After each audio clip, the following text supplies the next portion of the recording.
She couldn't hear him coming. She never could. But she always felt it, that shift in the air, like the whole room held its breath before he walked in. Wren Gallagher had been deaf since the day she was born. 23 years of silence. 23 years of reading lips, reading faces, reading the invisible language that most people never even notice. And right now, standing behind the counter of Rosie's Diner on a Tuesday night in Tucson, Arizona, with the desert heat still baking through the windows, even at 11 p.m., she was reading the reflection in the chrome napkin dispenser. And what she read made her blood go cold. The black truck was back. Same spot.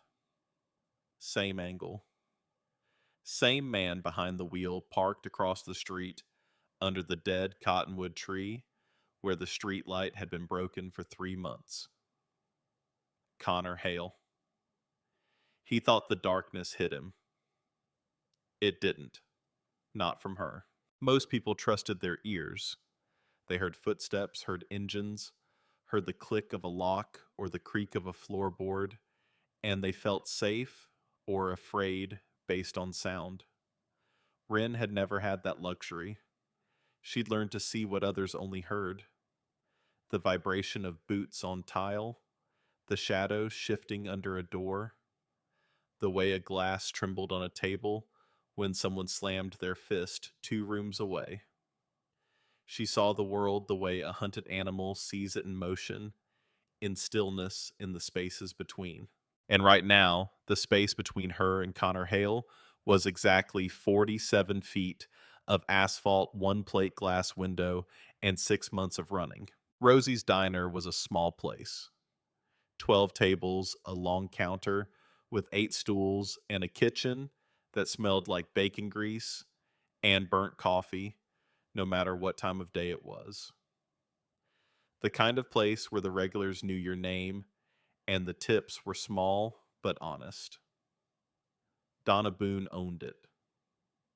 Had owned it for 31 years, since her husband Earl died of a heart attack behind the grill, and she'd picked up his spatula before his body was even cold. That was Donna. You didn't stop. You didn't quit. You picked up the spatula and you kept going. Donna had hired Wren 4 months ago, not out of pity, but out of practicality. The girl showed up with a notepad, a pen, and a handwritten sign that read, "I am deaf.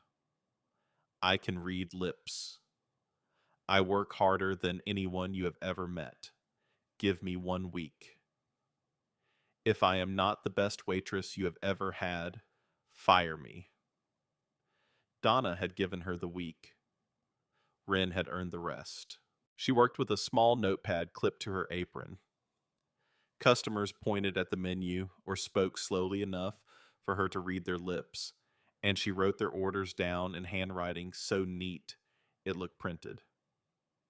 She never got an order wrong, never spilled a drink, never forgot a face. The regulars loved her. Old Hank Riggs, who came in every morning at 6 for black coffee and scrambled eggs, had started learning basic signs just to say good morning to her. Patty Weaver, the retired school teacher who sat in booth 4 every Thursday, had printed out an ASL alphabet chart and taped it to her planner so she could fingerspell her order instead of pointing. These were small kindnesses, but to a girl who had spent most of her life being treated like she was broken, they were everything. Wren dried the same glass she'd been drying for the last 3 minutes, her eyes locked on that chrome napkin dispenser, watching the reflection of the black truck. He hadn't moved, hadn't turned on the engine, hadn't gotten out. He was just sitting there, watching, the way he'd been watching for the last 9 days. 9 days since she'd first spotted the truck. 9 days since the floor had dropped out of her stomach and every cell in her body had screamed the same silent scream. He found me. She set the glass down carefully, making sure her hands stayed steady. She would not give him that. Not here, not in front of customers, not in front of Donna, who was wiping down the grill in the kitchen and humming something Wren couldn't hear, but could see in the way Donna's shoulders moved loose and easy, the way shoulders move when a person feels safe. Wren hadn't felt safe in 2.5 years. Not since the night she met Connor Hale at a grief support group in Phoenix 3 months after her mother died. Her mother, Ruth Gallagher, had been the only person in Wren's world who was truly fluent in her silence. Ruth had learned ASL before Wren could walk. She'd fought the school district for an interpreter. She'd screamed at doctors who talked about Wren like she wasn't in the room. She'd sat with Wren every night, hands moving in the lamplight, telling her stories in the language they shared, a language that belonged to just the two of them. When Ruth died of pancreatic cancer 3 years ago, Wren didn't just lose her mother, she lost her voice. The only person who could hear her went silent forever, and Wren was left standing in a world that didn't know how to listen. Connor had walked into that grief support group 6 weeks later. Tall, clean-cut, confident, he said his brother had died, said he understood loss, said he noticed Wren sitting in the corner, not speaking, and he wanted to know why. When she wrote on her notepad that she was deaf, most people's faces did one of two things. They went soft with pity, or they went stiff with discomfort. Connor's face did neither. He smiled, and he signed nice to meet you. She should have asked why a hearing man knew ASL. She should have wondered. But she was drowning in grief, gasping for anyone who could reach her in the darkness, and Connor's hands moved like a lifeline. He told her later that he'd learned ASL in college, that he'd had a deaf roommate, that he'd always been fascinated by sign language. It was a lie. All of it. He'd learned ASL for one reason, and one reason only, because he'd identified Wren as his next target, and he knew that to control her, he had to become her only window to the world. And for 2 years, he was. The first 6 months were a love story. He signed to her, constantly translated conversations for her, introduced her to his friends, made her feel seen for the first time since her mother died. He moved into her apartment. He drove her to work because he said the bus wasn't safe for a deaf woman alone. He screened her texts because he said people were taking advantage of her. He canceled her internet because he said social media was toxic. Layer by layer, kindness by kindness, he sealed her inside a box of his own making. And by the time Wren realized the box was a cage, the door was already locked. The first time he hit her was on a Wednesday. She remembered because it was recycling day and the blue bin was sitting by the curb, and after he split her lip, she'd stared at that blue bin through the window and thought I should take that inside, like her brain couldn't process what had just happened. So it grabbed onto the most mundane thought it could find. He'd apologized, cried, signed, "I'm sorry" so many times the gesture lost all meaning. And she'd stayed. Not because she was weak, not because she was stupid, but because in a world of absolute silence, he was the only person who spoke her language. The second time was worse. The third time, worse still. By the end of the first year, Wren had learned to read his moods the way she read lips with life or death precision. The clench of his jaw meant step back. The way he rolled his neck meant leave the room. The flat look in his eyes, the one that turned them from blue to gray, meant get to the bathroom and lock the door and pray.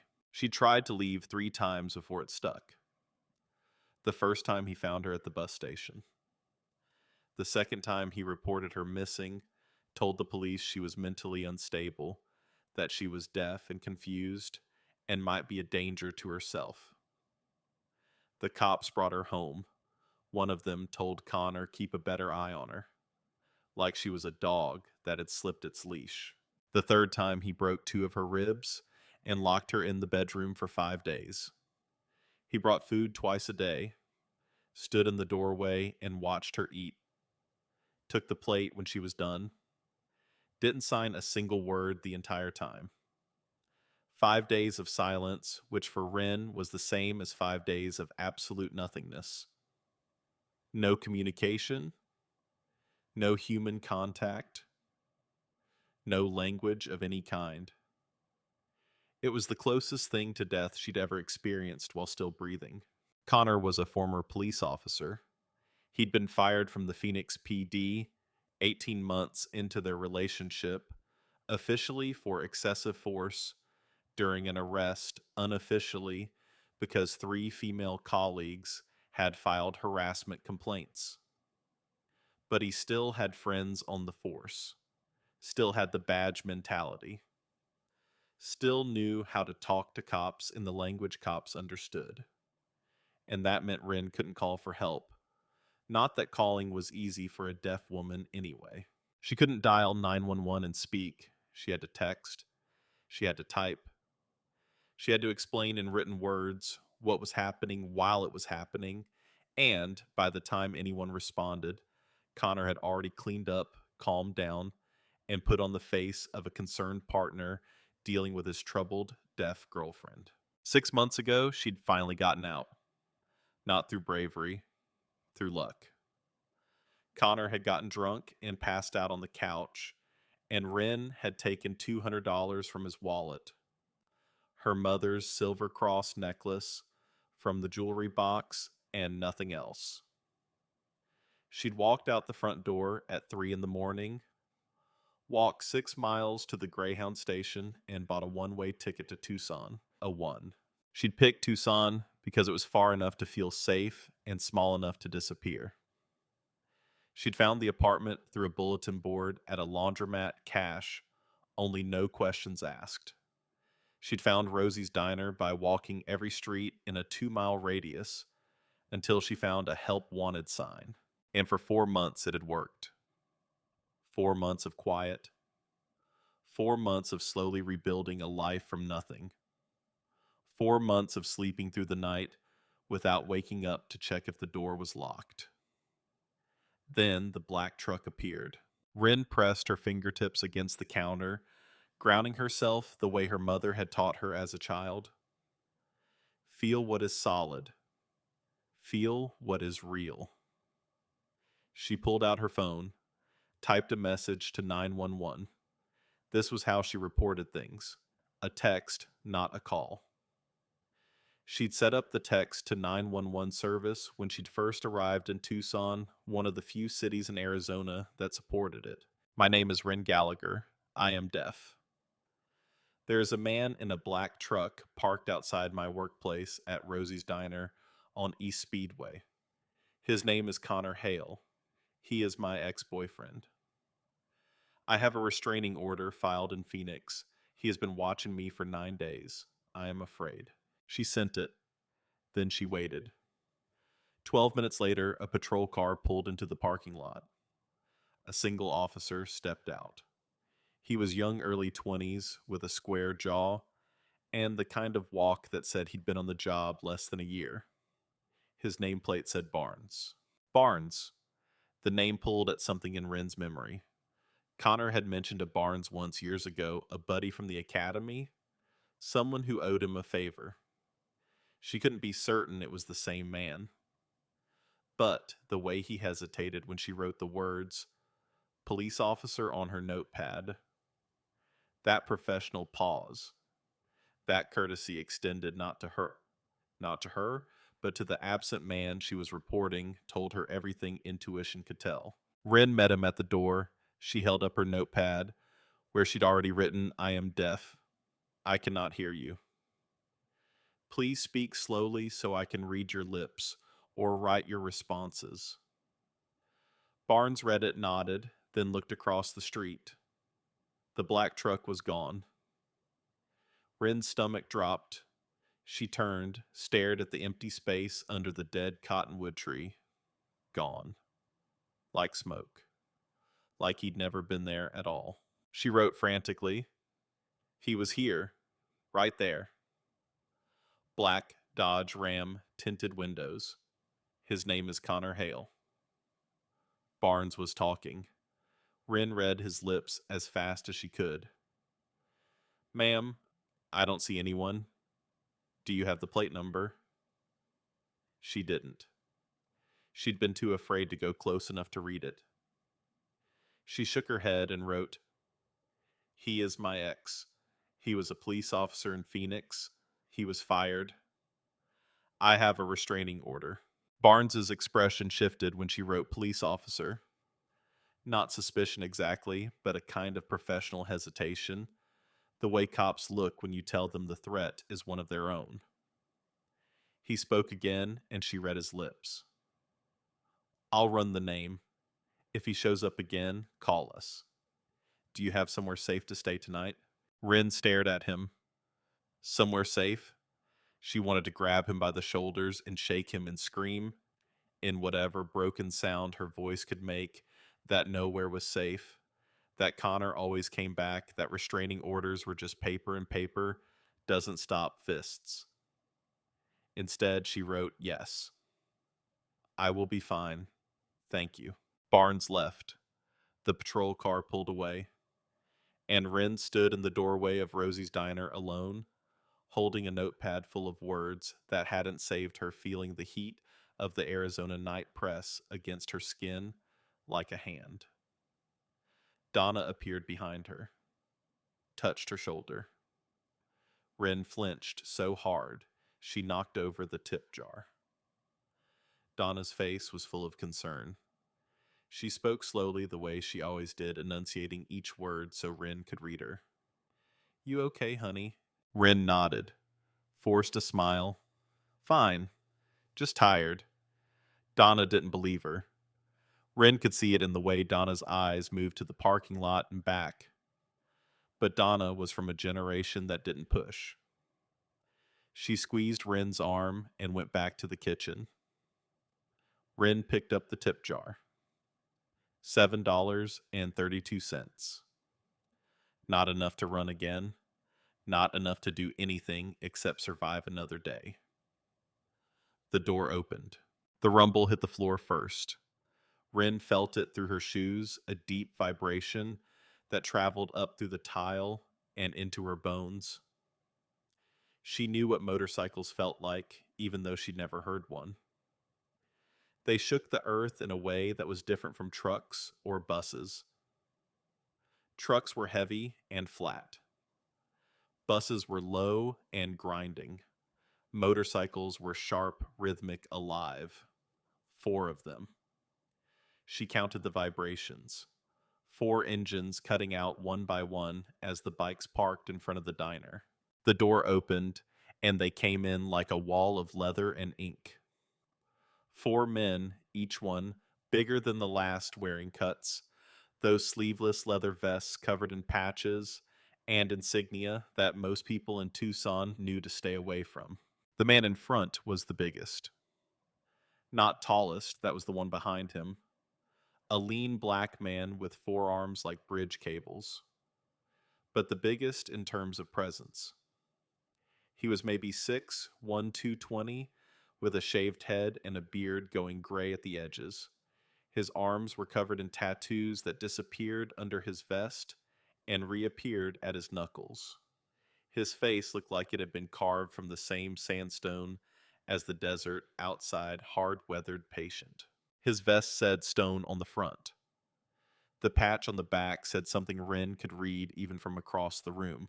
They took the big booth in the corner, the one that seated 6. Wren grabbed her notepad and walked over her feet steady, even though her heart was hammering. She'd served bikers before. Donna had taught her the first week. They're loud, they're big, and they tip better than the Sunday church crowd. Don't stare at the patches. Don't ask about the bikes. And if they call you sweetheart, it's not an insult, it's a reflex. Wren held up her notepad. She'd pre-written the first line, the same one she used for every new customer. I am deaf. I will take your order by reading your lips. Please speak one at a time facing me, or you can point at the menu. The lean black man read it first. He looked at her surprised, but not uncomfortable. He nudged Stone and pointed at the pad. Stone read it. His expression didn't change. Not pity, not discomfort, just a slow nod, the kind of nod a man gives when he's filing information away for later. He held up 4 fingers, then pointed at the coffee pot behind the counter. 4 coffees. Simple. Rin liked simple. She brought the coffees, set them down one by one. When she got to Stone, her hand faltered.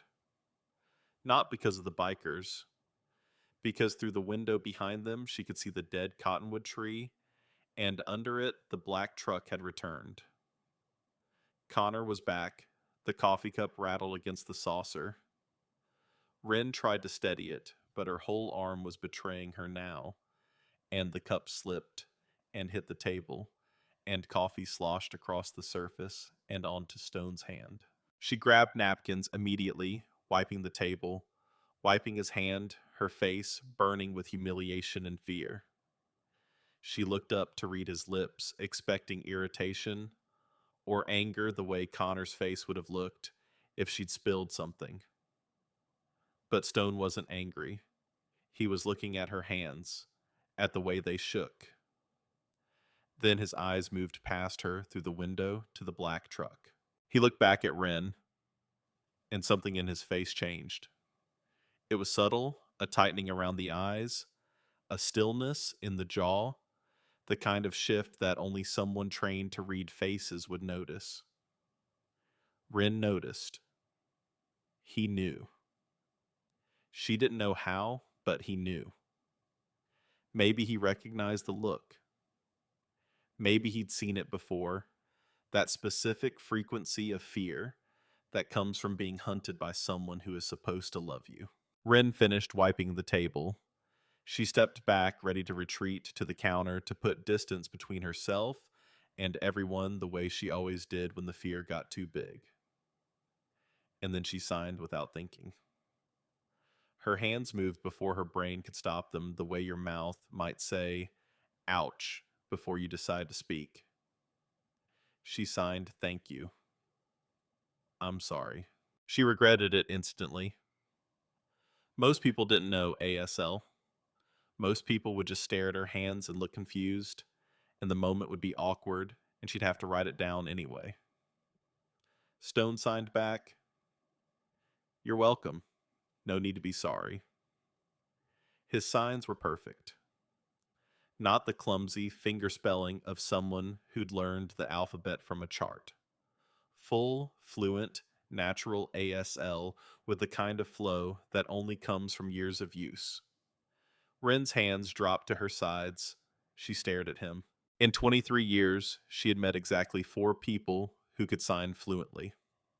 Her mother, her interpreter in high school, a deaf man she'd met once at a coffee shop in Phoenix who'd asked for her number and she'd been too shy to give it, and Connor, whose fluency she now understood was a weapon, not a gift. And now this man. This massive, scarred, leather-clad stranger who looked like he could tear a phone book in half with his bare hands. Ren reached for her notepad and wrote, "You sign." How? Stone took the notepad from her hand gently. His handwriting was surprisingly neat, blocky print letters that looked like they'd been written with effort, like a man used to doing things with force, being deliberately gentle. He wrote, "My sister Lily was deaf, born deaf like you. I learned for her." Ren's eyes went to the word was, past tense.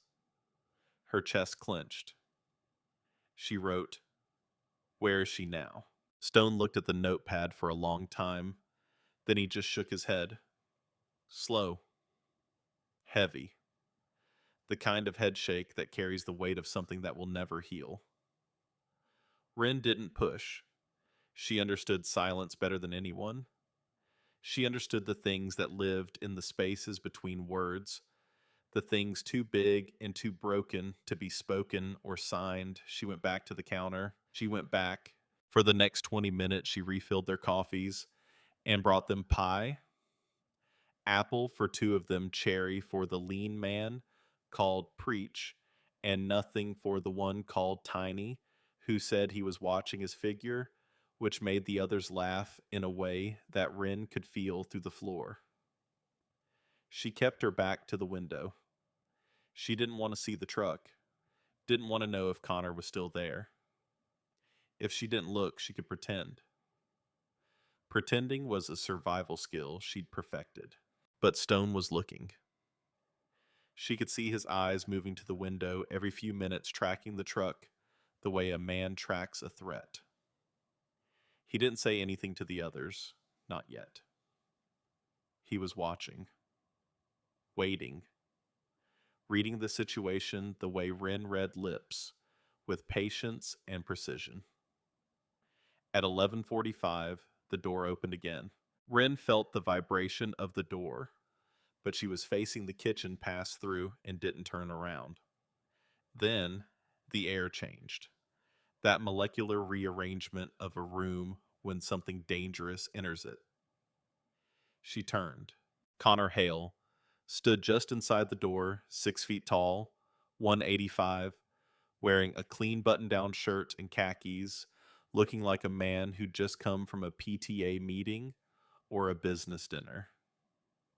His hair was combed. His shoes were polished. His smile was the kind of smile that made women at coffee shops look twice and think, what a nice man. Wren's vision tunneled. Her fingers found the cross at her throat and squeezed until the metal bit into her palm.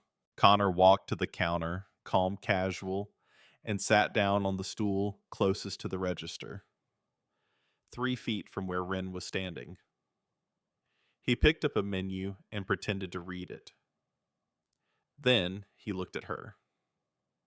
And he signed under the counter below the sightline of anyone else in the room. His hands moved in his lap. Small, precise signs that only someone fluent in ASL would catch. I told you, baby. You can't hide from me. I will always find you. Wren's knees buckled. She caught herself on the counter edge, her knuckles going white. To anyone watching, it looked like she'd just stumbled slightly. A moment of clumsiness. Nothing more. But Stone was watching. She saw his eyes move from Connor's face to Connor's hands, to Wren's face and back. He'd seen the signs. He'd read them. He knew exactly what Connor had just said. Wren forced herself to breathe. She picked up her notepad, walked over to Connor, and wrote, "What can I get you?" Connor spoke slowly, exaggerating each word so she could read his lips. The performance of a caring man, accommodating a disabled woman. Burger, medium rare, fries, and a smile. She didn't smile. She wrote down the order and walked it to the kitchen window. Her hand was unsteady enough that the paper fluttered like a moth. Donna took the order, looked at Wren's face, mouthed, "Who is that?" Wren shook her head. "Nobody." But Donna's eyes were narrowing.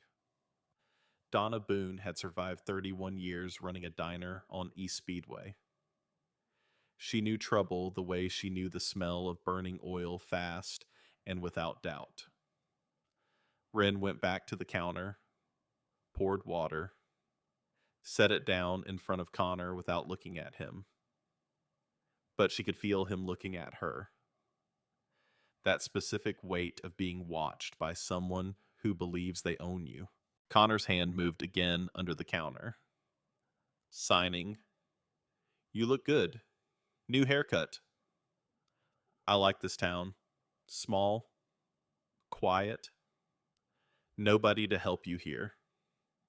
Wren's vision blurred. She blinked hard, refusing to cry. She would not cry in front of him.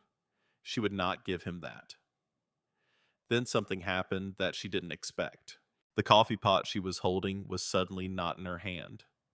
Stone was standing beside her behind the counter, which he had no business being behind, holding the coffee pot like he'd been a waiter his whole life.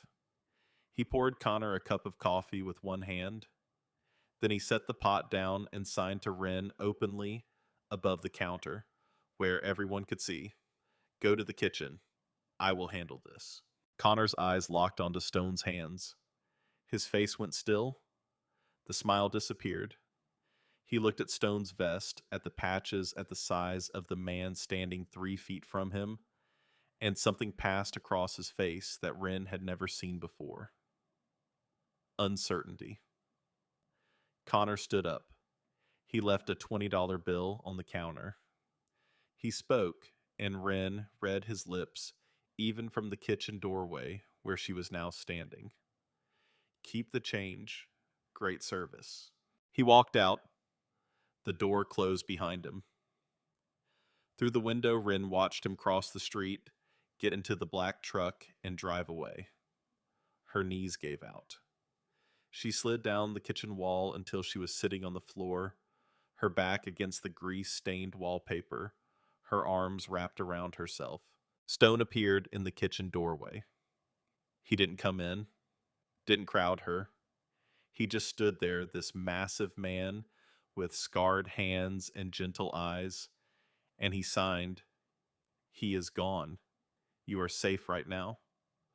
Right now. Not safe. Not forever. Right now." Wren signed back, her hands moving in choppy bursts. He was my boyfriend. 2 years. He hit me. I ran. He found me. He always finds me. Stone's jaw tightened. The tendons in his neck stood out like cables. How long has he been watching you? 9 days. Have you called the police? Yes. Tonight. They came. He drove away. They left. He came back, the officer who came Barnes. I think he knows Connor.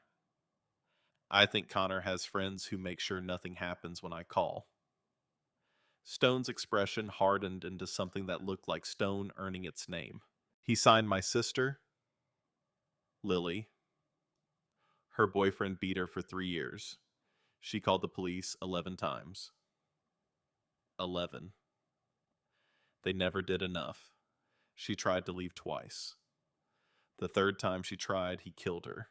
Wren stared at him. The words hit her like a physical blow. Not because they were new, she'd always known this was how her story could end, but because she was looking at the aftermath. She was looking at what was left of a family after the system failed. A man who'd learned his dead sister's language and carried her name on his skin, and spent the rest of his life watching for the signs that no one had watched for when it mattered. Wren signed, I'm sorry. Stone signed, don't be sorry. Be alive. He reached into his vest pocket and pulled out a pen. He took Wren's notepad from where it had fallen on the floor and wrote a phone number. Then he wrote underneath it, if he comes back, if you are afraid, if you need anything. Text me, day or night. Wren took the notepad, read the number, looked up at him. She signed, why do you care? You don't know me. Stone's hands moved slowly, each sign deliberate. Because I know him. Not this man specifically, but his kind. And I know what happens when nobody cares.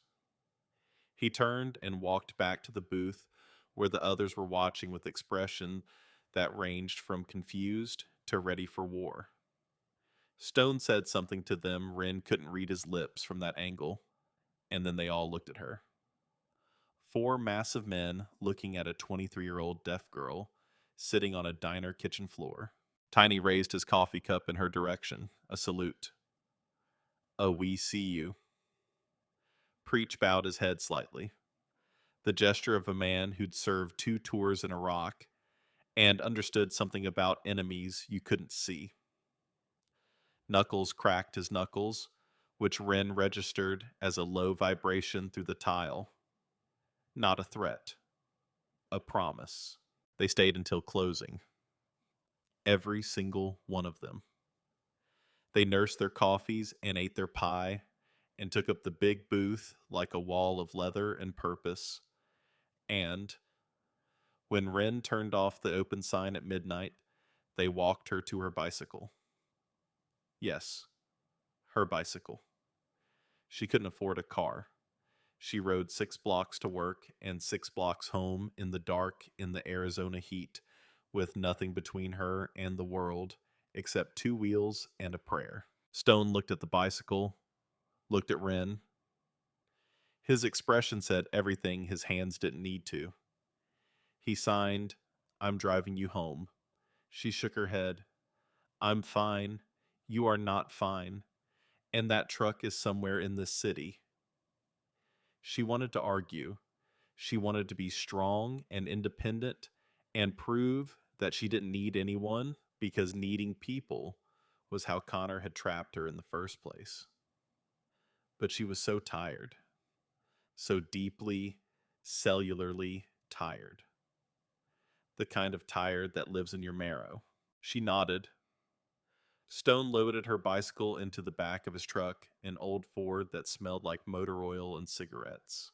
Preach followed on his bike. The others dispersed into the night. The drive to Wren's apartment took 7 minutes. They rode in silence, which for Wren was not nothing but everything. Silence was her entire existence. But this silence felt different. It felt watched over, it felt guarded. Like the silence in a church, not empty, but held. They pulled up to her building, a 2-story stucco box with bars on the lower windows and a courtyard full of dead plants. Stone carried her bicycle to her door, and that's when they both saw it. The door was open, not broken down, not forced, just open. The lock had been picked neatly professionally, the way a former cop would know how to do it. From the doorway, Wren could see the wreckage. Her clothes were pulled from the closet and thrown across the floor. The mirror above the dresser was shattered, her mother's photograph. The one she kept on the nightstand was face down in a pile of broken glass. And, on the wall, written in red lipstick, a shade Wren didn't own 2 words. "You're mine." Wren didn't scream. Deaf people can scream. Most people don't know that, but the sound is different. Raw and formless, and coming from a place that has nothing to do with language. She didn't scream because screaming had never saved her. Instead, she stood in the doorway of her destroyed apartment, and she did the thing that survivors do when the world breaks again. She went still. Completely, utterly still. The way prey goes still when the predator is too close to outrun. She pressed her palms flat against her thighs and breathed. In, out. In, out. Stone was already on his phone. She could see his jaw moving, but couldn't read his lips in the dark. He turned to her after the call ended. He signed, "You are not staying here tonight. Where am I supposed to go?" "With me." She almost laughed. Trade one dangerous man for another. Follow a stranger because he knew sign language. How was this different from Connor? Stone read her face. He was good at that, better than most hearing people, maybe because he'd spent years reading a deaf sister's expressions. He signed, "I know what you are thinking. And you are right to think it. You don't know me. You have no reason to trust me. But right now, this apartment is not safe. And you cannot stay here." He took out his notepad and wrote an address. Then he wrote, This is the clubhouse. There are cameras. There are always people there. You will have your own room with a lock.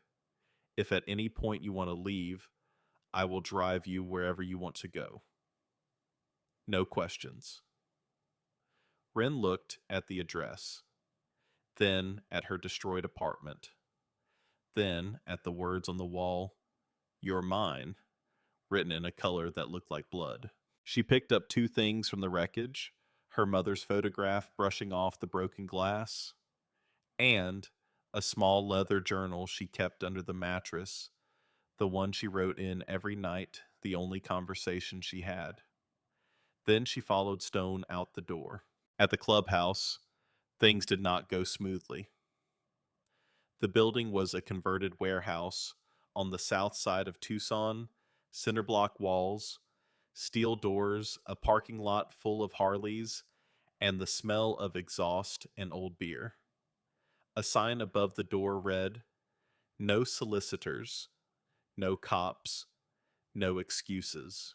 Wren stood in the main room, clutching her photograph and her journal, while Stone talked to a man at the bar.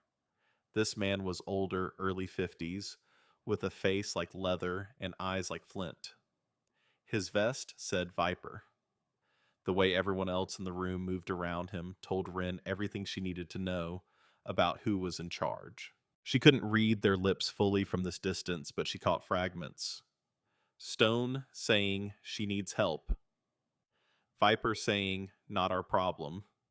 Stone saying something about Lily. Viper's face going hard. Then Viper looked at Wren. Looked at her the way you look at something that might be a trap. She held his gaze. She'd learned a long time ago that looking away was a sign of weakness, and she could not afford weakness. Not here, not now. Viper walked over to her. He spoke slowly, deliberately, and she realized Stone had told him she could read lips. One night, he said, "That is all I can promise. After that, this is on Stone, not the club." Wren nodded. Then she signed, "Thank you." Viper looked at Stone. "What did she say?" "She said thank you." Viper grunted. Then he walked away. Stone led her to a small room at the back of the building. It was sparse. A cot, a lamp, a lock on the door. But it was clean and it was safe, and when Wren turned the lock and felt the bolt slide home through the vibration in her fingertips, she felt something break open in her chest. She sat on the cot, she opened her journal, and she wrote the smallest word she'd written in 9 days. "He found me, but this time I'm not alone. There is a man named Stone who knew a girl named Lily who was deaf like me and dead because of a man like Connor. He speaks my language, not just ASL. He speaks the language of knowing what it looks like when the world is about to crush someone. I don't know if I can trust him. I don't know if I can trust anyone. But tonight I am behind a locked door in a room that smells like motor oil and concrete. And for the first time in 9 days, I am not watching the window. Mama, if you can see me, I'm holding your cross. I'm holding on." She closed the journal, pressed it against her chest. And, for the first time in 6 months, Wren Gallagher fell asleep without checking the lock twice. Outside her door, Stone Mercer sat in a folding chair, his back against the wall, his arms crossed, his eyes open. He wasn't going to sleep tonight. He'd slept through the night once before. 10 years ago, when Lily had called him at 2 in the morning, and he'd let it go to voicemail because he was tired. She'd called to say goodbye. By the time he played the message, she was gone. He would never sleep through another woman's cry for help, even if that cry was silent. Especially if it was silent. Preach found him there at 2 a.m., brought him a cup of coffee that tasted like battery acid, sat down beside him on the concrete floor without asking for an explanation. After a while, Preach spoke. Viper's not happy. I know. He says if this brings heat on the club, you're out. Patch everything. I know. And you're doing it anyway. Yeah. Because of Lily. Because of all of them. Preach was quiet for a long time. Then he said, that girl. The deaf one. She reminds me of someone. Who? My grandmother. After my grandfather came back from the war, he wasn't the same. Drinking, raging. My grandmother couldn't hear him coming either. Not because she was deaf, but because he'd trained her not to listen. Made her believe the sounds he made were normal. That every house sounded like that. What happened? She left, took my mother, and walked out in the middle of the night. Never went back. Spent the rest of her life teaching other women that the sounds they'd learned to ignore were actually screams. Stone looked at Preach. Then what? Then my grandfather drank himself to death alone in that house, and my grandmother lived to be 94, surrounded by people who loved her. Stone took a drink of the terrible coffee. Good. Yeah. Good. Preach stood up. You need anything, you know where I am. Stone nodded. Preach disappeared down the hall, and Stone sat there through the rest of the night, a silent guard at a silent woman's door, listening for the trouble she could never hear coming. At 6 a.m, Ren's phone buzzed with a text. Unknown number. Good morning, baby. Nice friends you have. Real scary. But they can't watch you forever, and neither can the big one with the sign language. Eventually you'll be alone, and then we'll talk. The way we used to. Ren read it 3 times. Then she screenshot it, saved it, and opened her journal. She wrote, he knows where I am. He knows about Stone. He knows about the bikers. But he doesn't know what I know about him. He doesn't know about the USB. He doesn't know. I remember where he hid it. And he doesn't know that I'm done being quiet. She closed the journal, unlocked the door, and walked out to find Stone already awake, already watching, already waiting. She signed, we need to talk.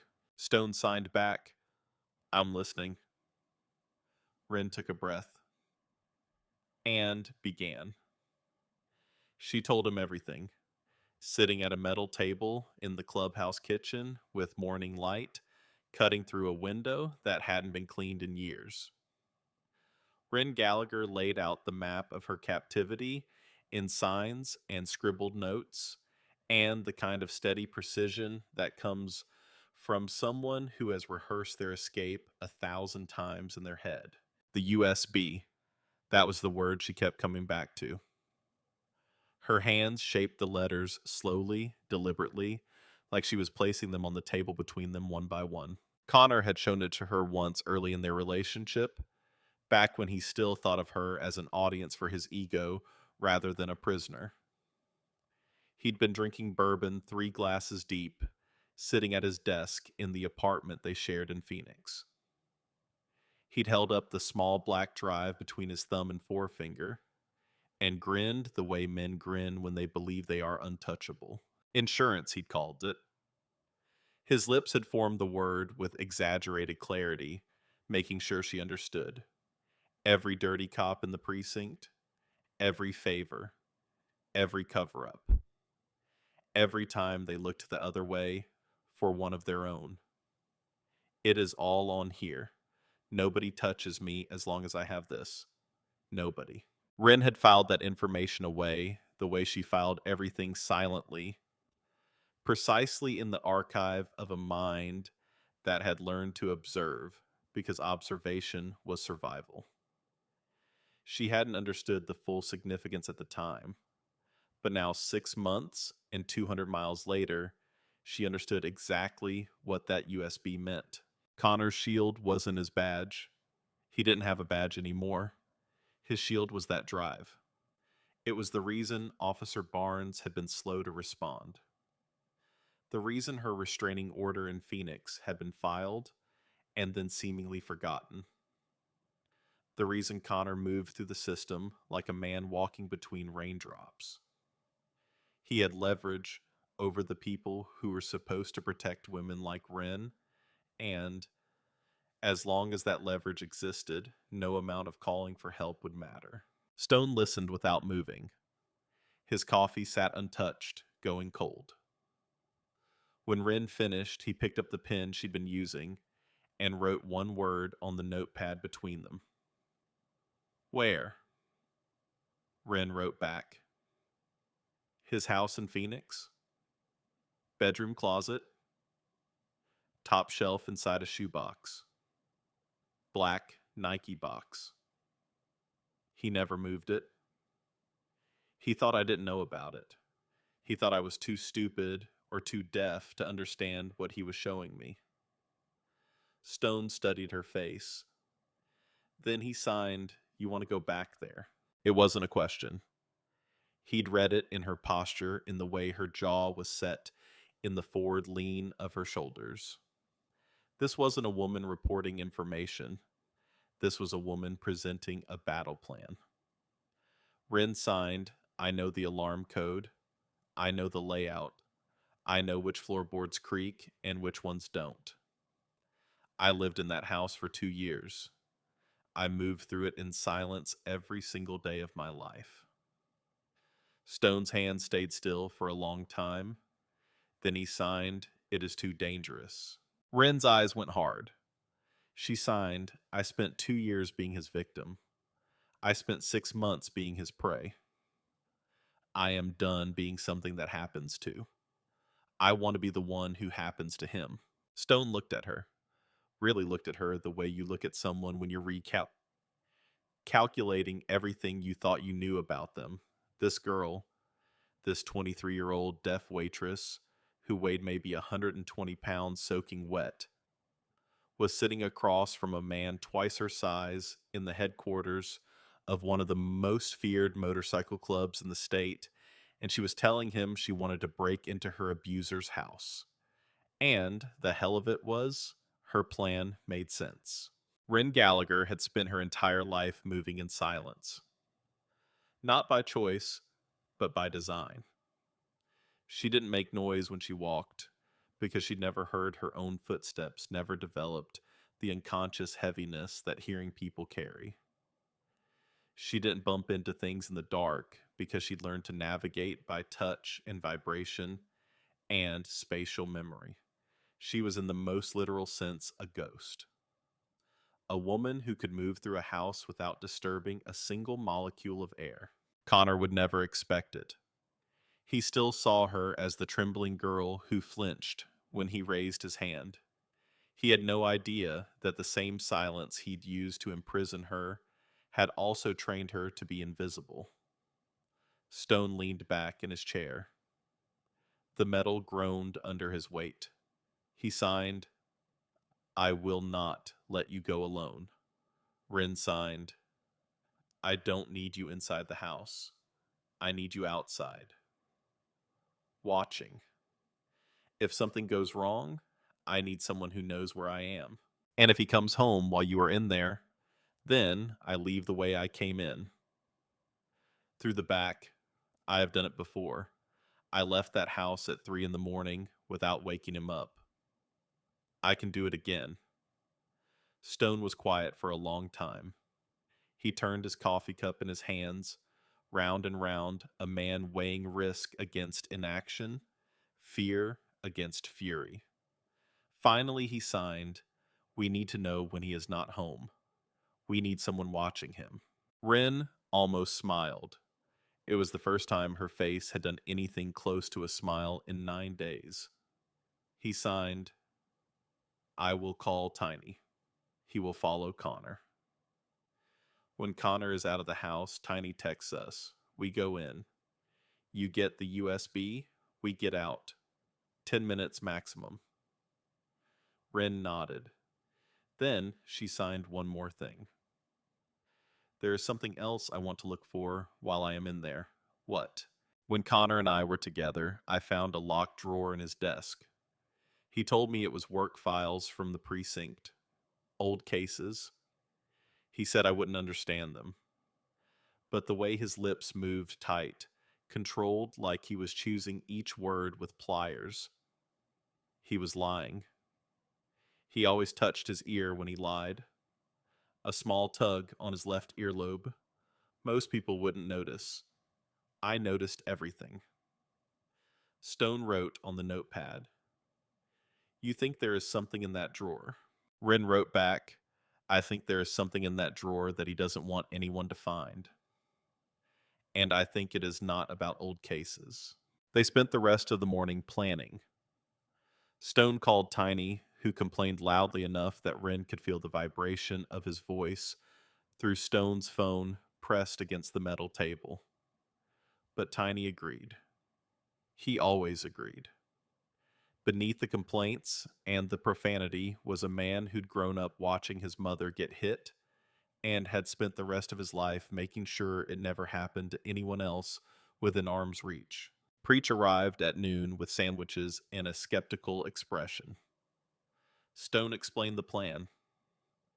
Preach listened, ate his sandwich, and then said the thing that everyone was thinking, but nobody wanted to say out loud.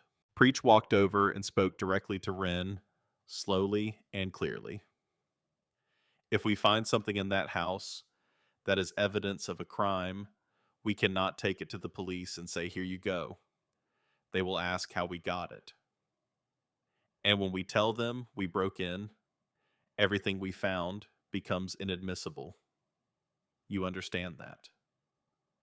Wren wrote on her notepad, "We don't take it to the police. We make a copy. We put the originals back. Then we find a way to make the police look for themselves." Preach read the note, looked at Stone. "This girl is smarter than all of us combined." Stone signed to Wren what Preach had said. Wren's almost smile came back just for a second. Then it was gone, replaced by the steady, focused expression of a woman who had a plan and no room for failure. Tiny picked up Connor's trail at 4 that afternoon. He texted Stone a photograph of the black truck parked outside a bar called the Rusty Nail on the east side of Tucson. Caption, "Your boy is drinking. Looks like he is settling in." They moved. Stone drove. Wren rode in the passenger seat. Her mother's cross warm against her collarbone. Her right hand flat on the dashboard, feeling the vibration of the truck's engine. Phoenix was 90 minutes north. They drove in silence. Real silence. The kind that exists between two people who are about to do something that cannot be undone. 40 minutes into the drive, Stone's phone buzzed. He read the text, then held it up for Wren to see. Tiny. Still at the bar. Third beer. Talking to some woman. Not going anywhere soon. Wren nodded. She looked out the window at the Arizona desert, sliding past all sand and cactus, and the kind of emptiness that makes you feel like the last person on earth. She thought about the first time she'd driven this highway. 3 a.m. Greyhound bus sitting in the back row with 200 stolen dollars and her mother's necklace and nothing else. She'd watched Phoenix shrink in the bus window, and she'd cried without making a sound, which is the only way she'd ever cried. Now, she was going back. They reached Connor's house at 6:15.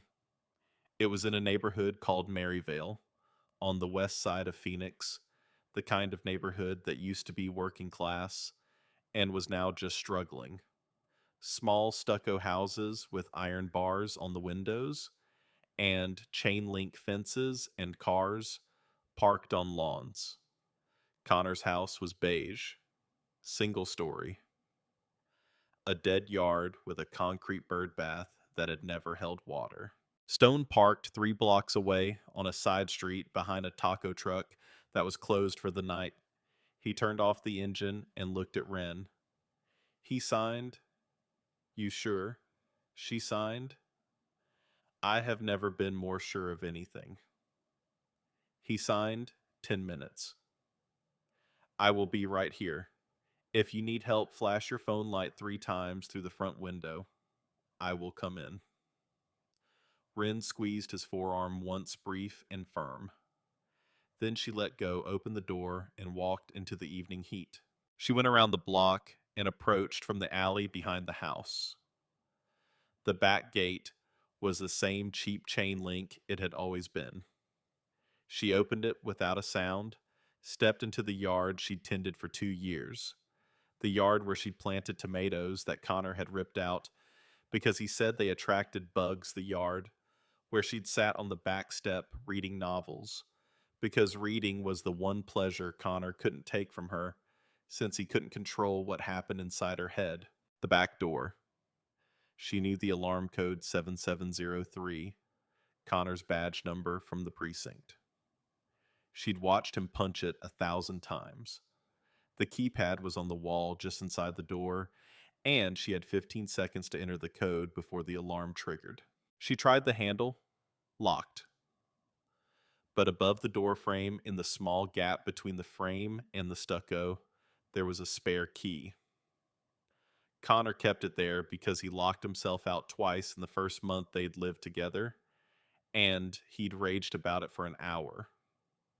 Which was actually funny in a dark way, because the man who prided himself on control couldn't remember his own house key.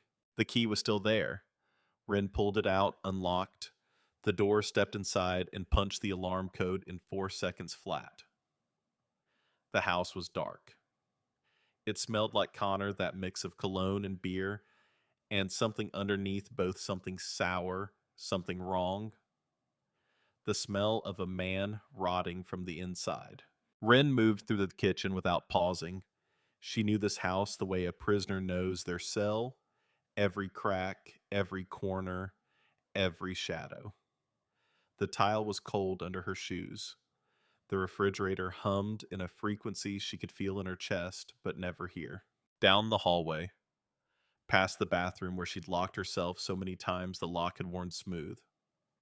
Past the closet where she'd hidden once while Connor tore the living room apart, looking for her as boots, sending vibrations through the floor so strong she could feel each step like a heartbeat. The bedroom. She went straight to the closet, opened it. The shoebox was on the top shelf exactly where she'd last seen it. Black Nike box scuffed at the corners. She pulled it down and opened it. The USB was there, small, black, unremarkable. The most important piece of plastic in Arizona, and it looked like something you'd find in a junk drawer. She pocketed it. Then she turned to the desk. The locked drawer. She pulled on it. Still locked. She looked around the room, thinking. Connor kept keys on his key ring, but that was with him. Was there another way in? She remembered something. A small detail from a night 18 months ago. Connor had been on the phone, arguing with someone, and he'd pulled open the drawer with a key he kept taped to the underside of the desk. She'd seen it in the reflection of the window behind him. He didn't know she'd been watching. He never knew how much she saw. She crouched down and ran her fingers along the underside of the desk. There. A small key taped flat with a strip of electrical tape. She peeled it off and fitted it into the lock. The drawer opened. Inside were files. Manila folders, the kind you buy at an office supply store, each one labeled with a woman's name and a date. Wren forced herself to be methodical. She pulled the folders out one by one and opened them. The first folder was labeled Diane Pierce, 2019. Inside were photographs. Diane at a grocery store. Diane at a gym. Diane walking to her car at night. Each photo was time-stamped and annotated in Connor's handwriting. Where she goes, what time, who she talks to, where she is vulnerable. The notes read like a hunting manual. There was more. Diane's driver's license, a photocopy. Her social security number written on an index card. A small silver earring in a plastic bag labeled like evidence.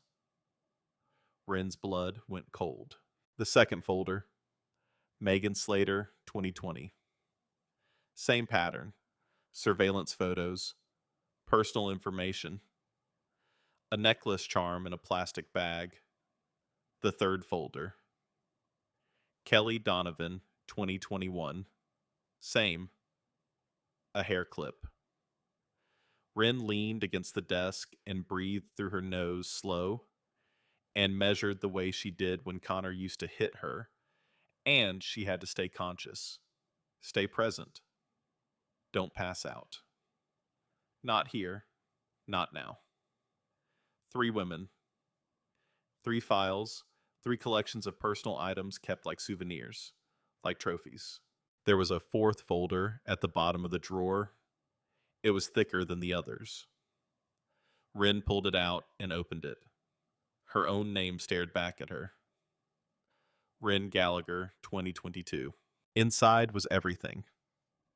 Her daily schedule at Rosie's Diner, her apartment address in Tucson, photographs of her riding her bicycle to work, photographs of her apartment from across the street, a printout of a text message she'd sent to a domestic violence hotline 3 months ago, which meant Connor had somehow accessed her phone records, and clipped to the inside of the folder a single sheet of paper with a list.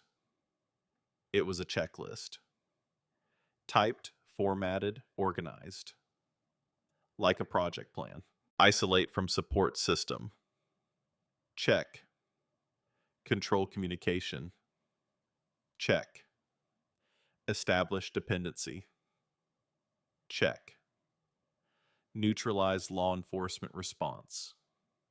Check. Relocate to secondary location. Pending. The last item on the list had no check mark.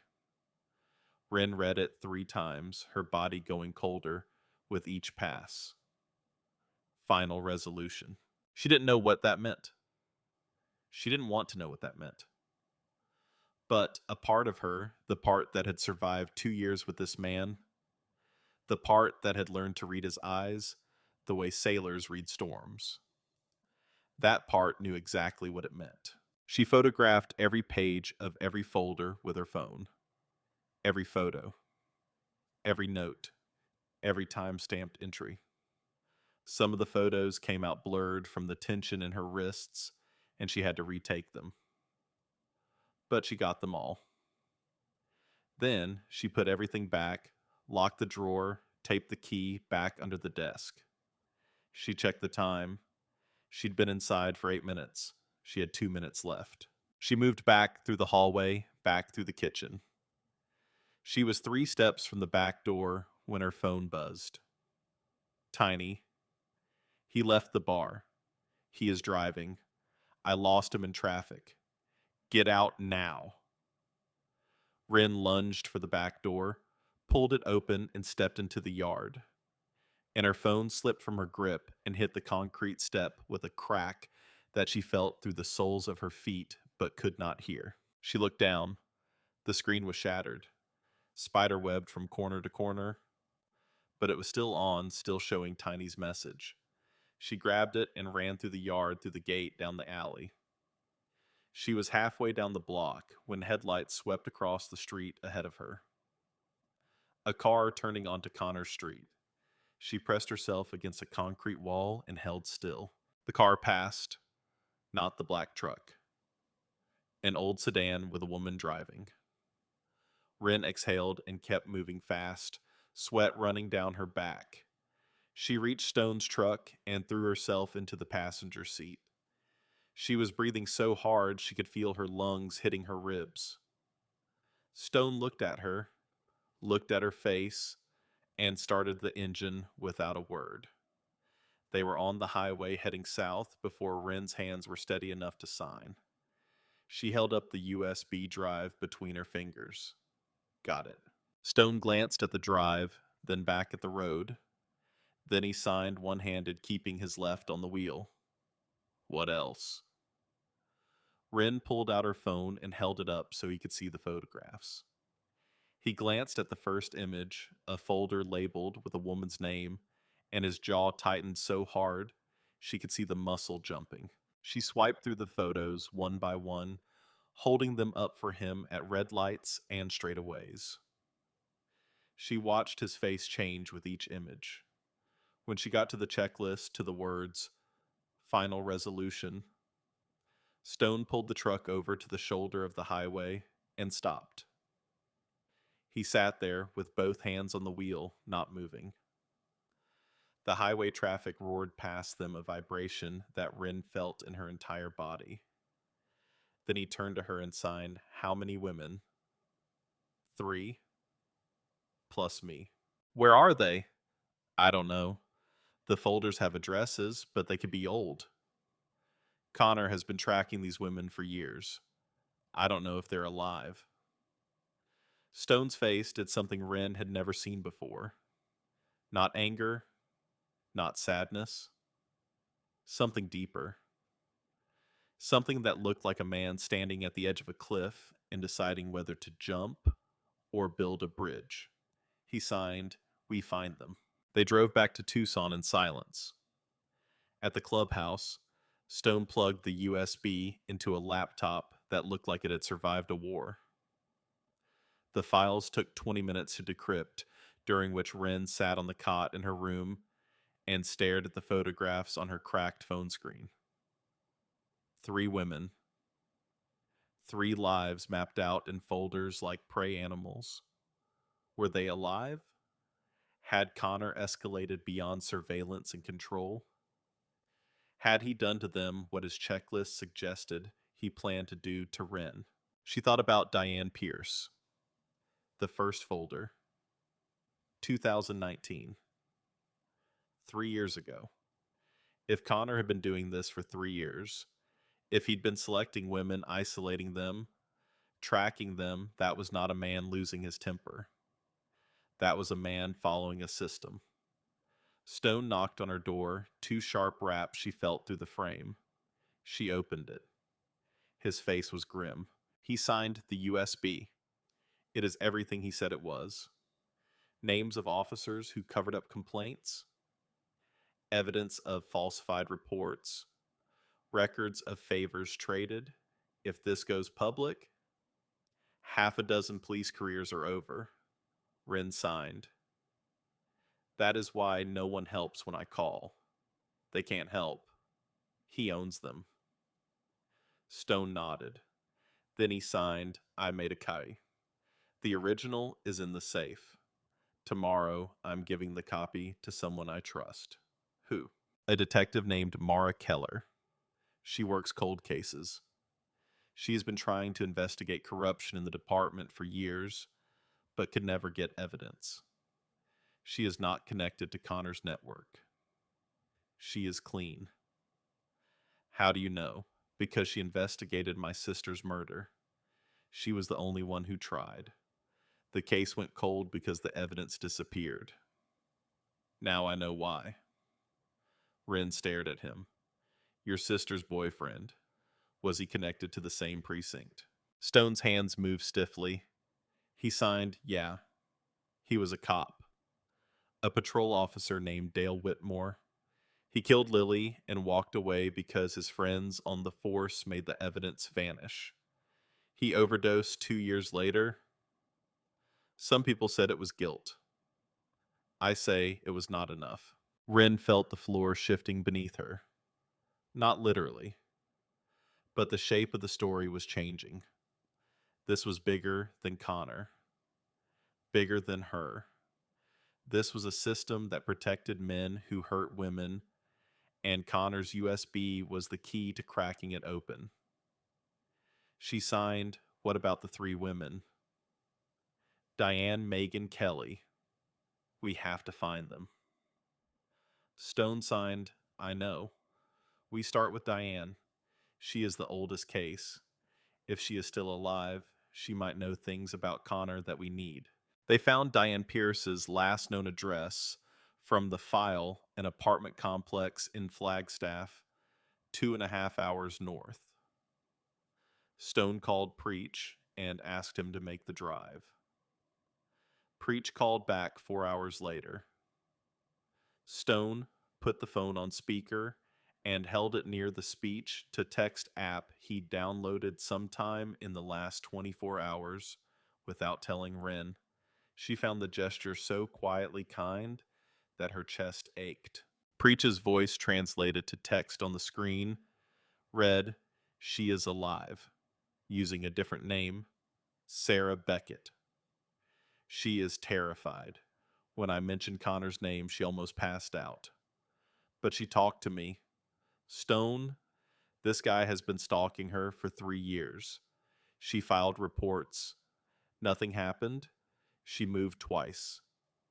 He found her both times. She said he told her if she ever spoke about him to anyone, he would kill her family." Stone typed back, "Did she agree to help us?" Preach's response appeared on screen. "She wants to. She is scared, but she said something interesting. She said Connor called her 2 weeks ago. First time in 6 months. He was agitated. He said something about a deaf girl who was ruining everything. He told Diane it was a reminder that she better stay quiet." Wren read those words on the screen and felt the air leave her lungs. He'd called Diane 2 weeks ago, the same week he'd shown up in Tucson, the same week the black truck appeared. She wasn't just a target, she was the reason he was tightening every loose end. Her escape had threatened his entire system, and he was circling back to every woman he'd ever controlled to make sure none of them talked. Stone's phone buzzed again. This time it was Tiny. "Tiny, bad news. Connor filed a police report in Phoenix. Says someone broke into his house. He's named Wren as a suspect. Burglary warrant is being processed." Wren read the text over Stone's shoulder. Her stomach dropped. She signed, "He knows it was me." Stone signed, "He doesn't know what you took. He can't admit the USB exists without exposing himself. And he can't mention the files on the women without explaining why he has them. He reported a burglary. That is all. He is fishing. But there is a warrant." Stone's face was steady. "There will be. Which means we need to move faster." Wren signed, "What about Megan and Kelly? The other two women?" "We find them. But first we get the USB to Keller. Once the corruption evidence is in a detective's hands, Connor loses his shield. The cops who've been protecting him will have to choose between him and their own survival. And they will choose themselves. They always do." That night at the clubhouse, things fell apart. Viper called a meeting. Full club. Every member present. Wren was told to wait in her room, but she could feel the vibration of raised voices through the walls. Heavy boots on concrete. The slam of a fist on a table. Stone came to her room an hour later. His face was tight. His vest was missing the bottom rocker patch, the one that signified his rank within the chapter. She signed, "What happened?" He signed Viper, "Stripped my rank. Half the brothers want me out. They say I am bringing heat on the club. The warrant for your arrest. Connor's connections. The police investigation. They say it is too much risk." Wren's chest constricted. She signed, I will leave. I will figure this out on my own. Stone signed, no. She signed, you are losing everything because of me. He signed, I am losing a patch, a rank, a title.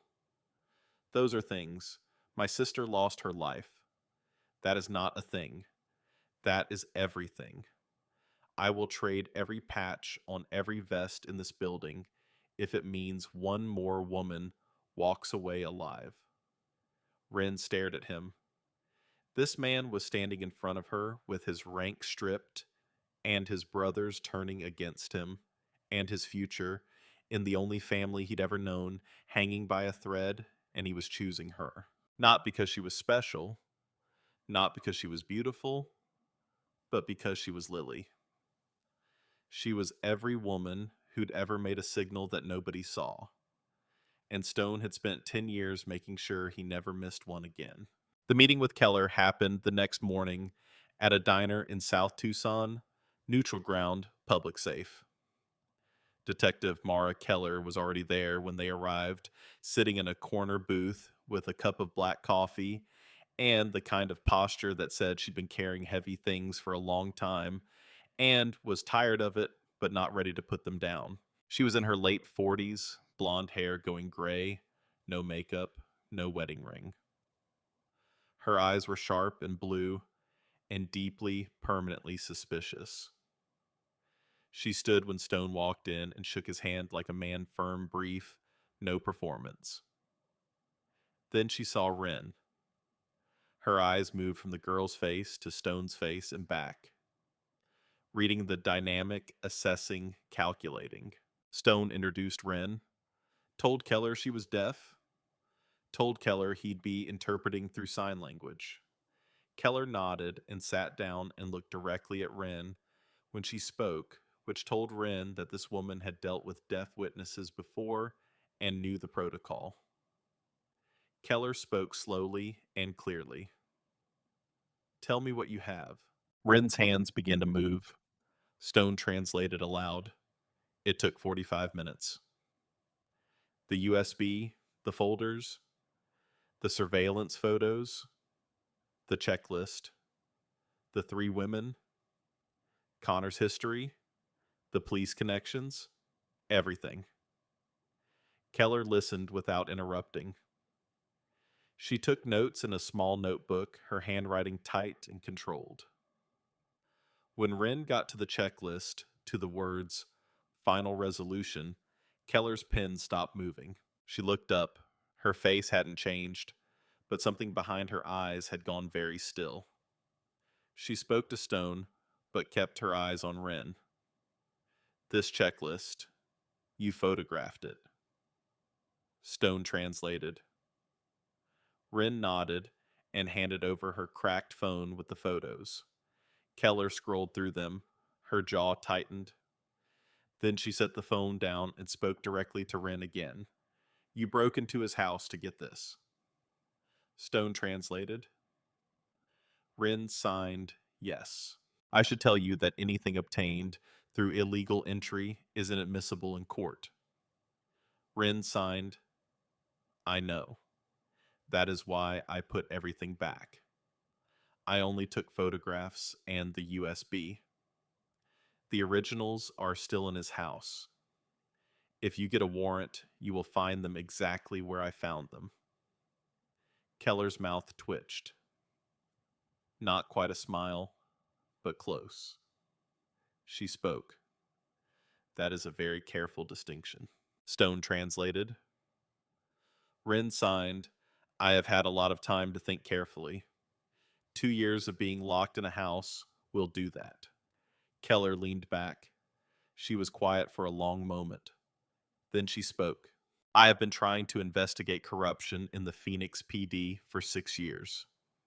Every time I get close, evidence disappears. Witnesses recant. Cases go cold. I investigated the murder of a deaf woman named Lily Mercer 10 years ago. And I watched the case get buried because the suspect was one of their own. She looked at Stone. And now you're sitting across from me with the key to the whole thing. Stone's voice was rough when he replied, I should have found this years ago. No. Keller shook her head. She found it. She looked at Wren, and she risked everything to bring it to us. That took more courage than anything I have seen in 20 years of police work. Wren read Stone's translation and felt her eyes burn. She blinked hard. Let her fingertips brush the silver cross beneath her collar. Keller stood up. Give me 48 hours. I need to verify the USB data, cross-reference it with what I already have, and convince my captain to issue warrants. If what is on this drive is what you say it is, Connor Hale is going to lose every friend he has in law enforcement by the end of the week. And, the women Stone asked, Diane, Megan, Kelly. We find them. All of them. If they are alive, we protect them. If they are not. Keller paused. Then we make sure he never does it again. She left. Stone and Wren sat in the booth for a long time after she was gone. Wren signed, she believed us. Stone signed, she has been waiting for someone to bring her the proof. For 10 years. Wren looked down at her hands. The same hands that Connor had used to imprison her. The same hands that had signed his language back to him in submission for 2 years. The same hands that had picked a lock, photographed evidence, and delivered it to the one person who could use it. Her phone buzzed. Connor again from a new number. Connor, I know what you took. You have no idea what you have done. This is not over. This will never be over. You are mine. Wren read the message. Then she did something she had never done before in 2.5 years of knowing Connor Hale. She typed back, No, I'm not. Then she blocked the number, set the phone face down on the table, and closed her eyes. She spent the rest of that night on her cracked phone, cross-referencing the information from Connor's files with public records, social media profiles, anything she could find. Her deafness, the thing the world considered her greatest weakness, had given her a skill most people didn't have. She was a reader. Not just of lips, but of text, of patterns, of the digital traces people leave behind without knowing it. She didn't get distracted by phone calls or podcasts or background noise. She read. She searched. She focused with an intensity that hearing people rarely achieved because the world was always interrupting them. At 2 a.m, she found Megan Slater. Megan was living in a small town outside Prescott, working at a veterinary clinic under her middle name. She was alive. She had a new phone number, a new address, and a restraining order against Connor that had expired 6 months ago and never been renewed. Probably because renewing it meant going back into a system that had never protected her in the first place. Wren texted Stone the information. Stone texted Keller. Keller sent a unit to do a welfare check. At 4 a.m, Wren found Kelly Donovan. Or rather, she didn't find her. Kelly Donovan had no social media since 2021. No employment records. No address changes. No phone number. No bank activity. Nothing. A 24-year-old woman had simply stopped existing in the digital world, and nobody had noticed. Wren stared at the blank search results. Her hands went cold despite the Arizona heat. She wrote in her journal, Kelly Donovan is gone. I don't know what gone means. I am afraid to find out. Then she set the journal aside and did the only thing she could do. She waited. The next morning, Preach called. Wren watched the text appear on Stone's speech to text app, each word landing like a stone dropped into still water. Diane's apartment in Flagstaff was set on fire tonight. She is alive. She got out. But she is burned. Hospital. Someone knew we talked to her. Wren read the message and felt the ground open beneath her. She showed Stone. His face went white. Then it went hard. Then it went somewhere beyond expression, a place where grief and rage merge into something that doesn't have a name. He signed Connor. Wren signed, he is cleaning up. Every woman, every loose end. Because of me, because I ran, because I fought back, he is punishing everyone who could connect him to what he has done. Stone was already calling Keller. Wren watched his lips moving rapid, urgent. Diane Pierce attacked. Flagstaff General Hospital. Arson at her apartment. Connor Hale is escalating. We cannot wait 48 hours. We need those warrants now. He hung up and signed to Wren. Keller is pushing the warrants through tonight. Emergency basis. The USB data checked out. Every name, every file, every dirty cop, it is all real.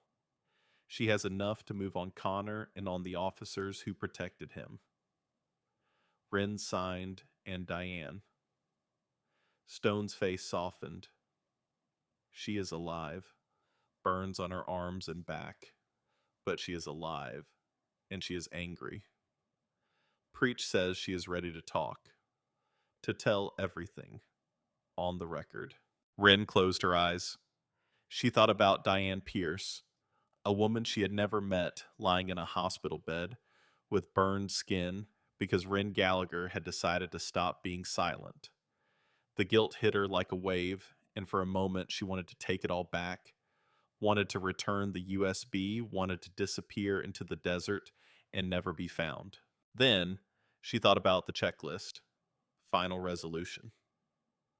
She thought about Megan Slater and Kelly Donovan, two women whose folders she'd photographed, but whose faces she'd barely registered because she'd been so afraid, two women who might be out there right now, not knowing that Connor had a file on them, not knowing that they were entries in a predator's ledger. She opened her eyes and signed, "We need to end this. Not by waiting, not by hiding, by making him come to us."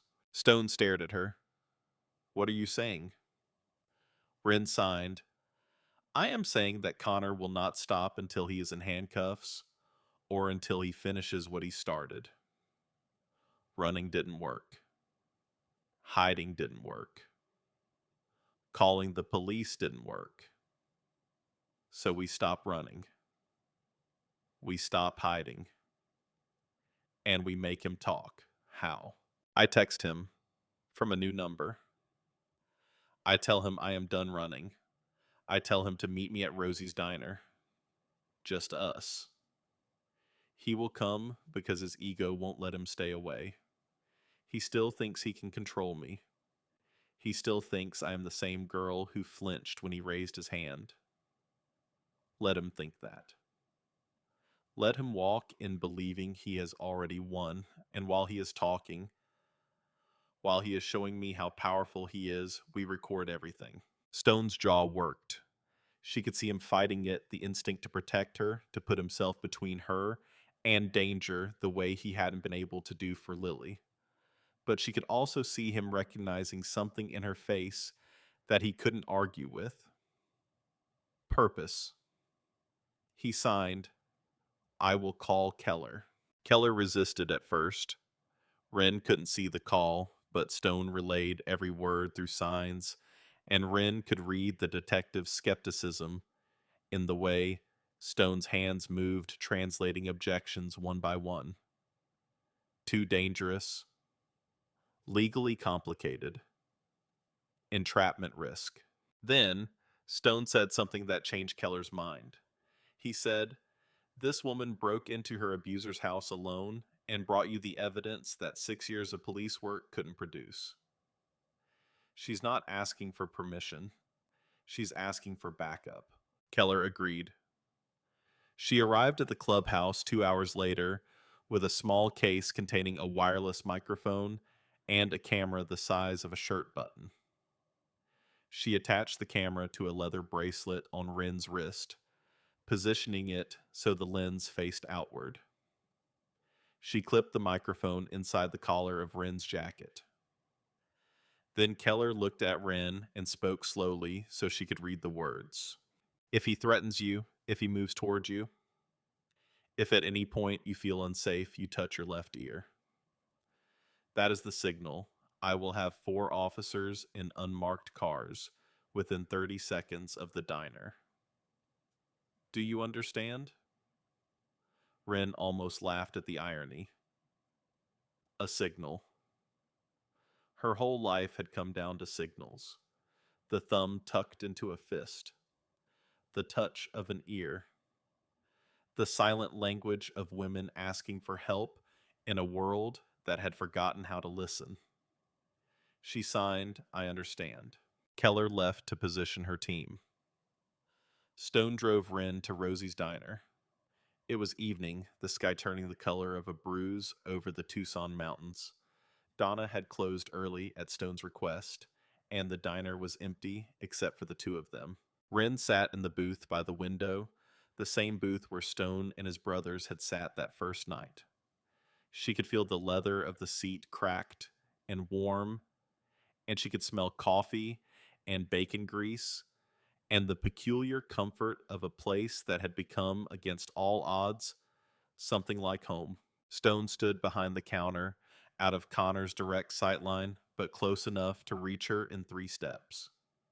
He wore no vest tonight, no patches, just a plain black shirt and the weight of everything that had led them to this moment.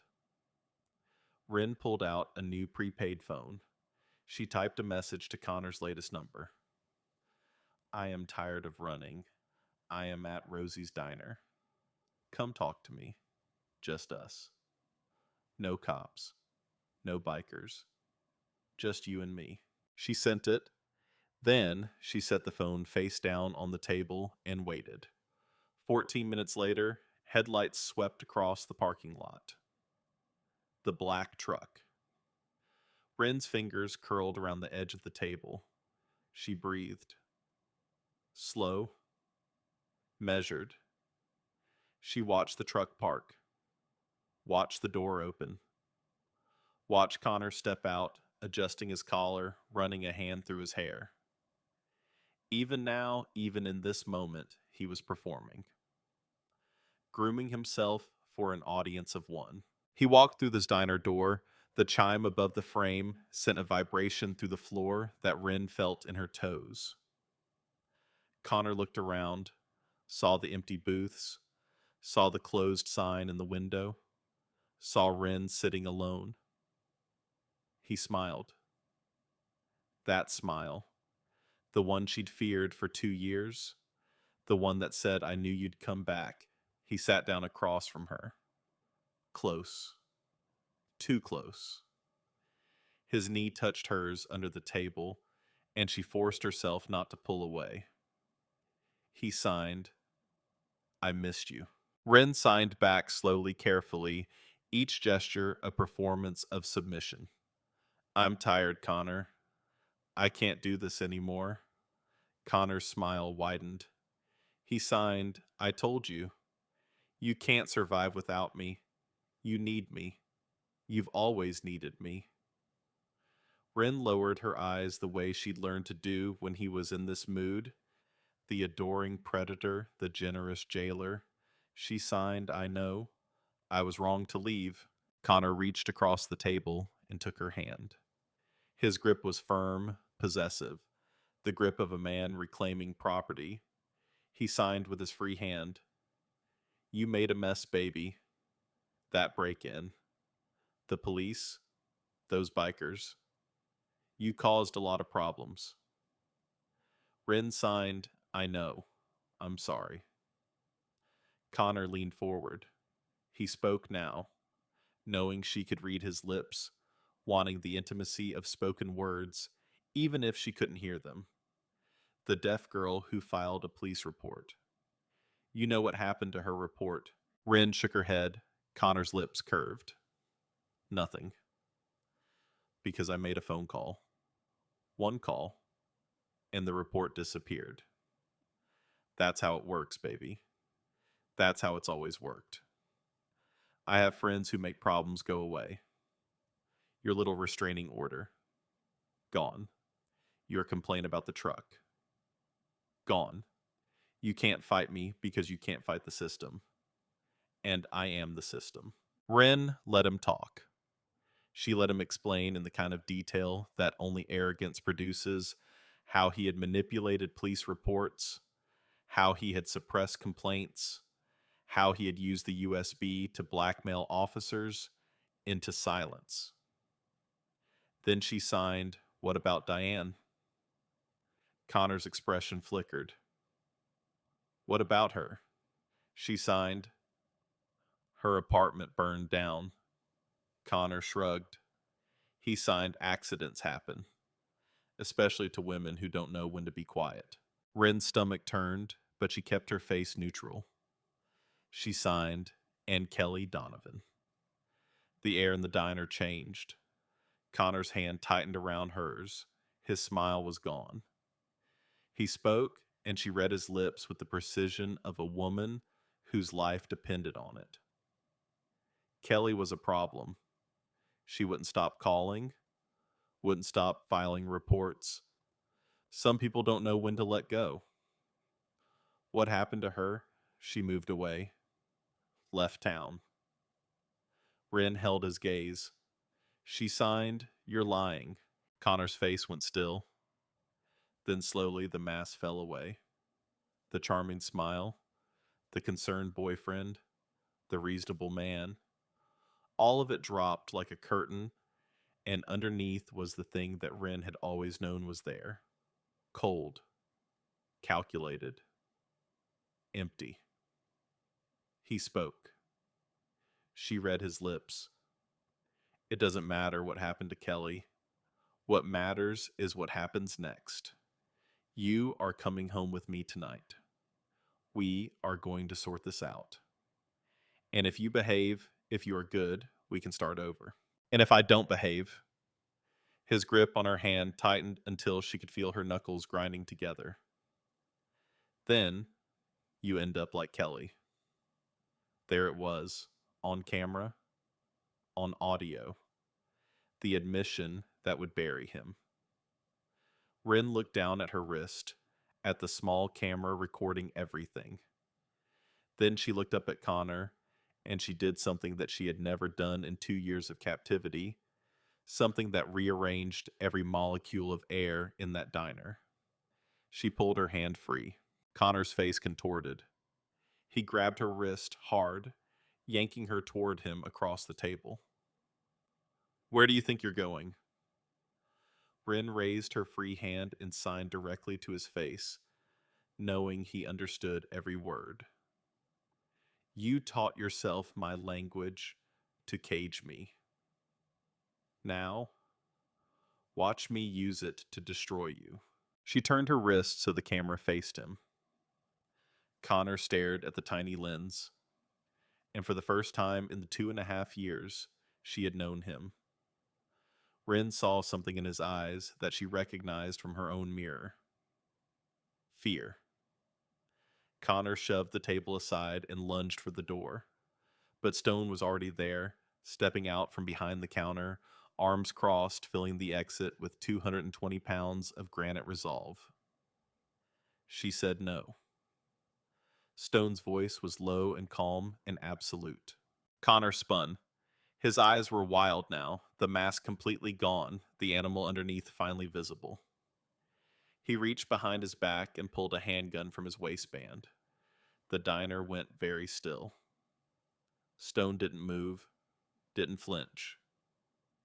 He stood in the doorway and looked at the gun, and looked at the man holding it, and he did not move. Connor leveled the barrel at Stone. "Get out of my way." Wren was on her feet now. She was standing between Connor and the door between the gun and Stone. She hadn't planned it. Her body had simply moved the way it had always moved in silence, without thought, driven by something deeper than fear. Connor stared at her. She stared at him. Then she raised her left hand and touched her ear. The signal. The diner doors exploded inward. 4 officers, Keller in front, weapons drawn voices shouting commands that Wren could not hear, but could feel in the vibrations shaking through the floor like an earthquake. Connor swung the gun toward the officers. Stone launched himself forward, grabbing Wren and pulling her down behind the counter. The gun went off. The sound was something Wren felt as a massive pressure in her chest, a concussive force that punched the air out of her lungs, even though she heard nothing. Stone's body jerked. He stumbled. His hand went to his left shoulder and came away red. Wren saw the blood before she understood what it meant. Then she understood, and something inside her, something that had been locked away for 23 years, broke open. She screamed. The sound that came from Wren Gallagher's throat was not a word. It was not language. It was not something she had ever practiced or heard or understood. It was raw and formless and terrible, the sound a human being makes when the most fundamental part of them refuses to accept what is happening. A deaf woman who had never heard her own voice screaming for the first time in her life, and the sound was so primal, so broken, so absolutely real that every person in that diner stopped moving. Even Connor. Keller didn't stop. She tackled Connor from behind, driving him to the floor.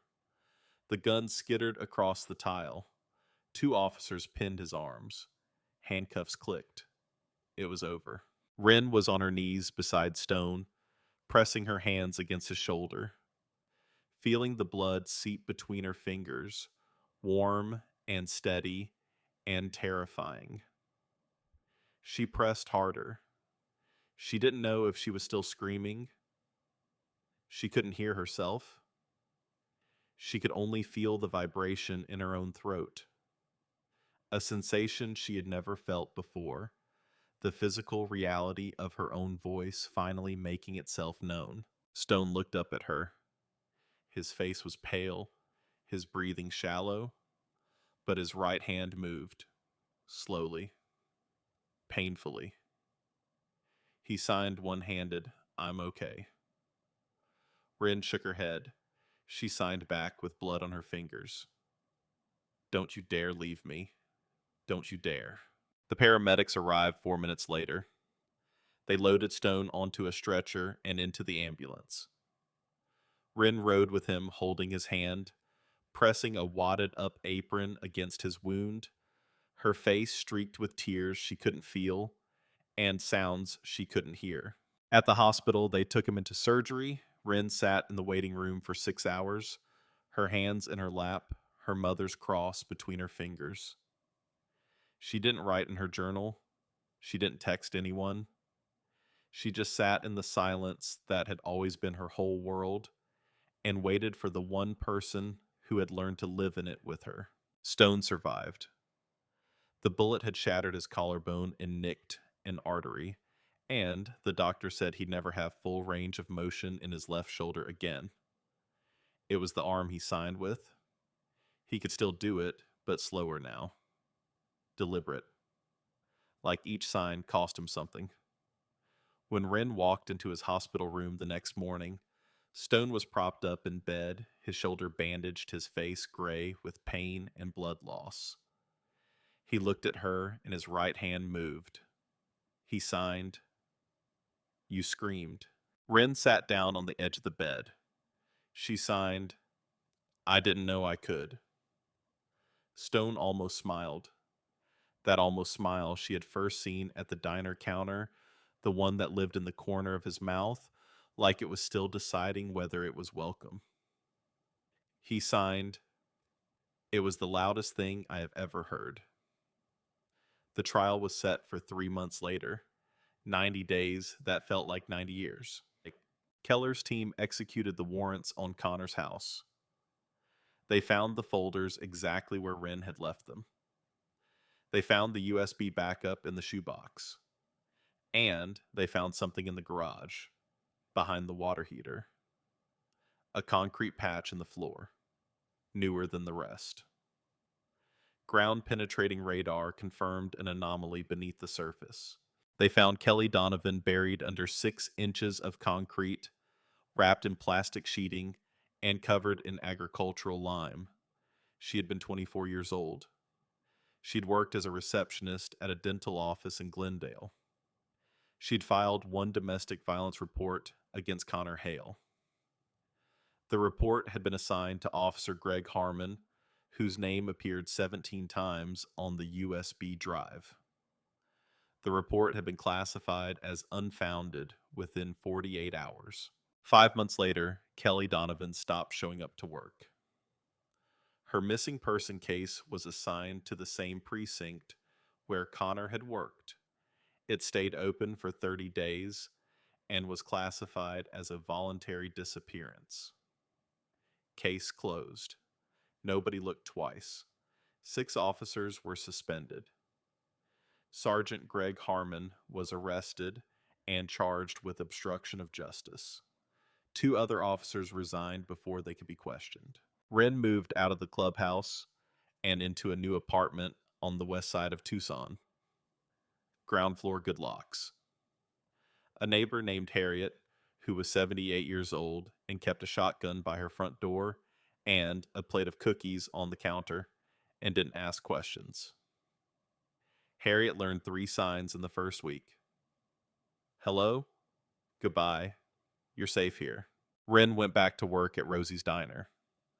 Donna hugged her so hard, Wren could feel her ribs creak, and then Donna made her a plate of pancakes and stood behind the counter and watched her eat every bite, like a woman who understood that feeding someone was sometimes the only language that didn't need translation. Old Hank Riggs was at his usual stool. He fingerspelled good morning to Wren and then showed her a card he'd had printed at the copy shop down the street. It read, I am learning ASL because my favorite waitress deserves to be heard. He'd given one to every regular at the diner. Wren held the card and pressed it against her chest and cried in the supply closet for 15 minutes. Then she washed her face, clipped her notepad to her apron, and went back to work. Stone came by her apartment most evenings. He'd knock twice. She'd feel it through the floor, and she'd open the door to find him standing there with takeout or groceries, or once absurdly a potted cactus that he set on her windowsill and signed, It doesn't need much, like us. One night, 6 weeks before the trial, Stone told her about Lily. They were sitting on Wren's apartment steps, the desert sky turning orange above them. She was 22, he signed, 4 years younger than me. Born deaf like you. But she was loud. I know that sounds strange, a deaf girl being loud. But she was. She took up space. She walked into rooms and people noticed. She laughed with her whole body. She signed so fast I could barely keep up. Wren signed, She sounds wonderful. She was. She was the best person I ever knew, and I couldn't save her. His hand stopped moving. He stared at them, these massive, scarred hands that could tear an engine apart and put it back together. Hands that had fought and bled and broken things. Hands that had learned an entire language just to talk to his little sister. And they were sitting there in his lap, empty and still.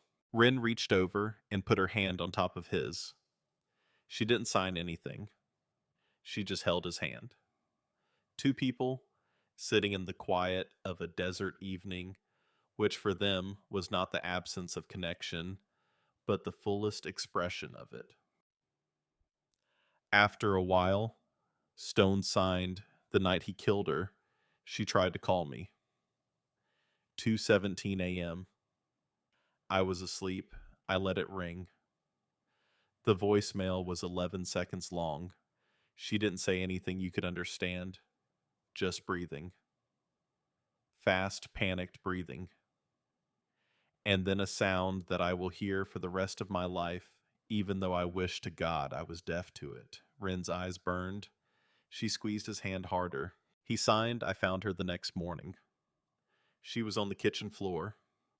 And Dale Whitmore was on a plane to Montana, where his buddy in the precinct had told him to go until things cooled down.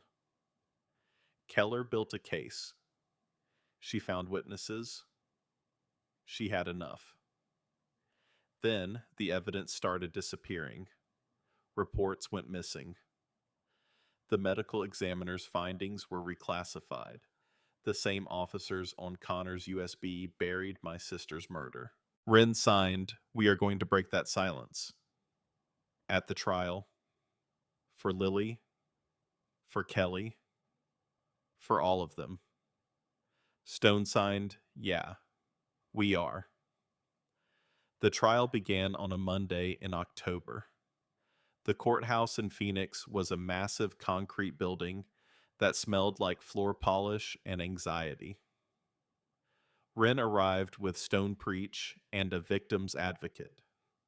An ASL interpreter named Grace stood beside the witness stand, the first person Wren had met since her mother, who could keep up with the speed of her signs. The courtroom was packed. Kelly Donovan's mother sat in the front row. Diane Pierce was there, her arm still bandaged, her jaw set. Megan Slater sat behind the prosecutor, her hands clasped in her lap. And then there was Connor. He was sitting at the defense table in a suit and tie, clean shaven, looking like a man who'd walked out of a catalog. When Wren walked in, Connor turned to look at her, and he smiled. That smile. The one that said, "I own you." But this time, Wren looked at that smile and felt nothing. Not fear, not hatred, not even anger. Just a vast, calm emptiness like looking at a storm through thick glass. She could see it, but it couldn't touch her. The prosecution's case took 4 days. Keller testified about the USB, the corruption network, the buried reports. The forensic team testified about the remains found in Connor's garage. The medical examiner confirmed cause of death as blunt force trauma. Diane Pierce testified with steady voice and shaking hands. Megan Slater cried through most of her testimony, but her words were clear and devastating. She described the broken collarbone, the 911 call, the officer who told Connor to just cool off.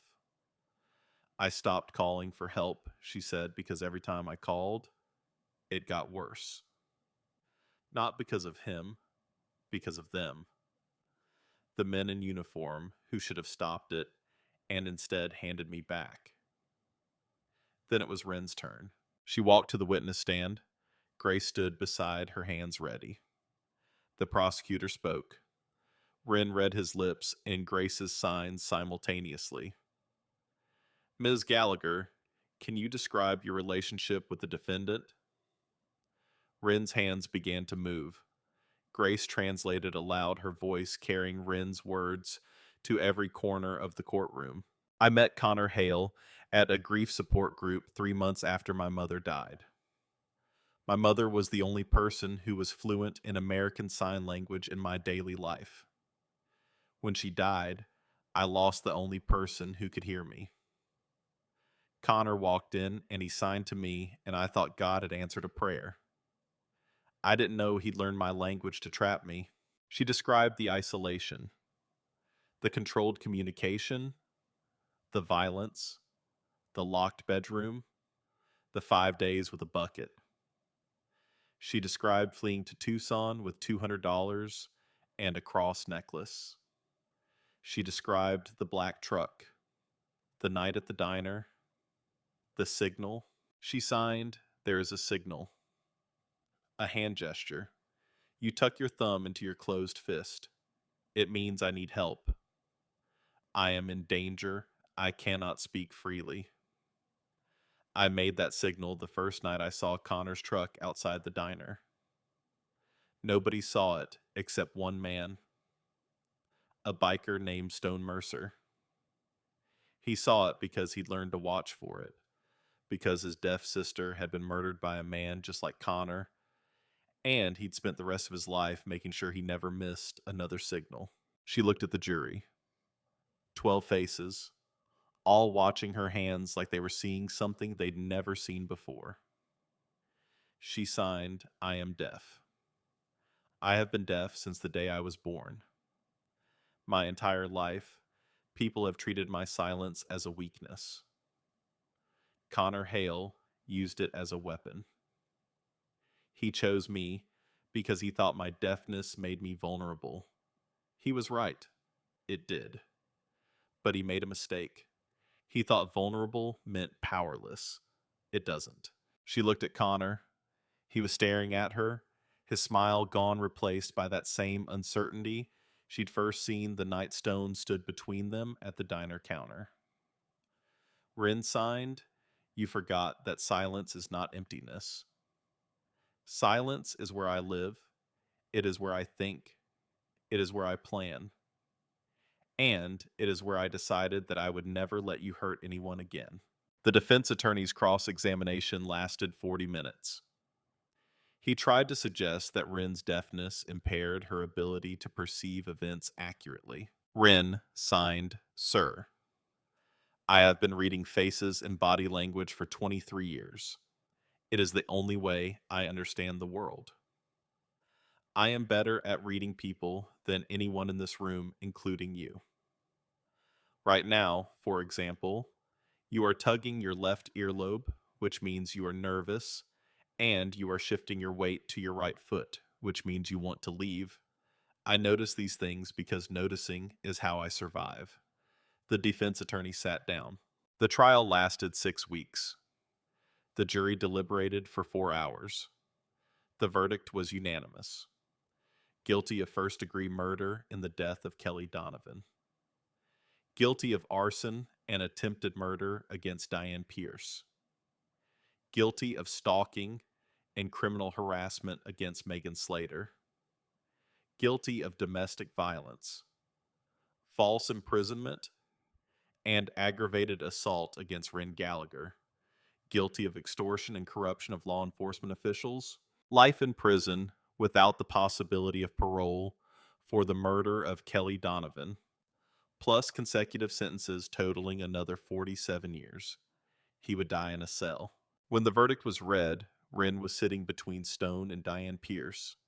She felt Diane's hand grab hers on one side and Stone's hand close around hers on the other.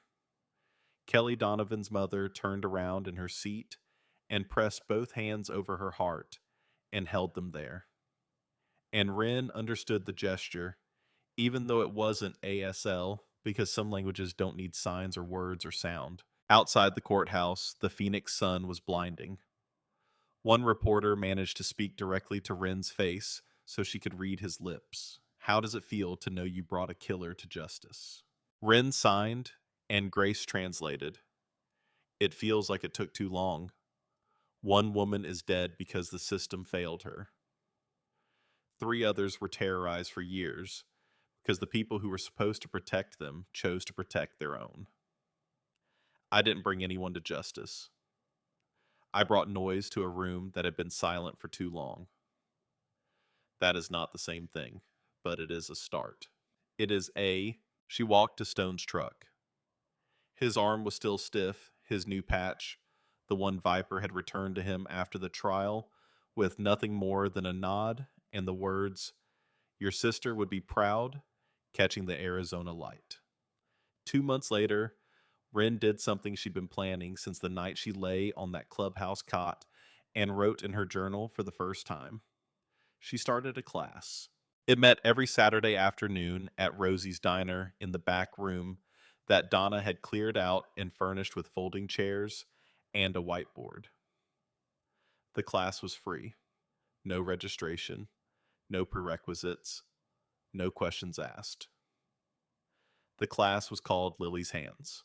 It taught American Sign Language to women in crisis, women in shelters, women in hiding, women who needed a language their abusers couldn't understand, a secret language of gesture and movement and silence, a language that could carry a cry for help across a crowded room without making a single sound. The first class had 8 women, the second had 12. By the third month, they needed a larger space. Wren stood at the front of the first class, 8 women looking at her, 8 pairs of eyes carrying 8 different versions of the same story. She raised her hands. She taught them the basics, the alphabet, the foundations. Then she taught them the signal. Thumb tucked into a closed fist. 5 seconds. No sound required. She signed, and Grace translated. My whole life, silence was my prison. Today, I am going to teach you how to make it your weapon. Outside the window, Stone sat on his motorcycle in the parking lot, his arm still stiff, his patch catching the afternoon light. He watched through the glass as Wren moved through the room, hand to hand, woman to woman, teaching them the language that had saved her life. She didn't know he was watching. She was facing the class, her back to the window, her hands moving with a precision and grace that once made him think of Lily. But she was not Lily. She was Wren, her own person, her own survivor, her own kind of loud. One woman, a waitress from a diner across town, with a bruise under her eye that she'd tried to cover with makeup, signed her first word perfectly. Help. Wren watched her form the sign and felt something crack open in her chest. Not pain, not sadness. Something bigger. Something that had been locked inside her for 23 years, buried under the silence and the fear and the loneliness of living in a world that couldn't hear her. Purpose. She walked to the woman and took her hands and helped her form the next sign, and the next, and the next. Outside, the Arizona sun sank below the mountains, painting the desert sky in shades of fire. The heat of the day broke, the evening cooled, and somewhere in that small room behind a diner on East Speedway in Tucson, Arizona, 8 women learned to speak in silence. And for the first time in her life, Wren Gallagher wasn't quiet because the world had made her that way. She was quiet because she was listening, listening for the signals, and she would never stop.